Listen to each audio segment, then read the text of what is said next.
ये रात औरों जैसी नहीं थी।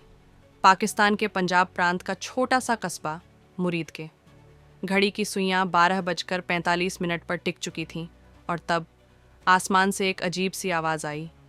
पहले एक ड्रोन, फिर 3 और फिर एक के बाद एक धमाके।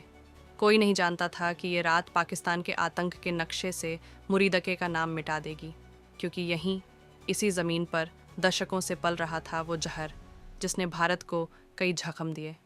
रात के करीब 12:45 पर एक ड्रोन आया, फिर 3 और फिर उन्होंने मस्जिदों पर हमला किया। सब कुछ चकनाचूर हो गया। तो 12:45 का टाइम था, तो हम सोए हुए थे। एक ड्रोन आया और सीधा वो उसकी थोड़ी सी हाइट ऊपर थी। उसके बाद 3 ड्रोन आए हैं। वो तीनों का ताकुब मस्जिद थी, उन्होंने मस्जिद पर हमला किया, जिससे मस्जिद का सेन, मस्जिद के आगे एडमिनिस्ट्रेटिव ऑफिस और उसके आगे मस्जिद की छत वो सारी तबाह हो गई थी। गवाह की जुबानी सुनिए। आतंक के इन मठों में क्या हो रहा था अब किसी से छिपा नहीं है। ये मस्जिद नहीं थी, ये बम बनाने, हमले की साजिश रचने वाले कारखाने बन चुके थे।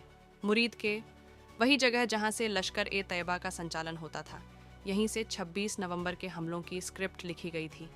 और अब उसी ज़मीन पर भारत ने न्याय का ऑपरेशन चलाया, ऑपरेशन सिंदूर। भारत ने हमला नहीं किया, भारत ने हिसाब किया उस खून का जो निर्दोषों का बहा। और ये हिसाब किया गया यूनो चार्टर के दायरे में, बिना किसी नागरिक को नुकसान पहुंचाए। सिर्फ वही निशाना बने जो इंसान नहीं, हैवान थे।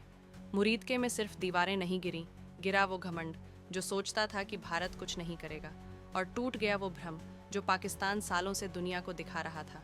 भारत का संदेश आया था, अब आतंक का कोई ठिकाना नहीं बचेगा। आरंभ न्यूज़, क्योंकि सच्चाई अब डरती नहीं है।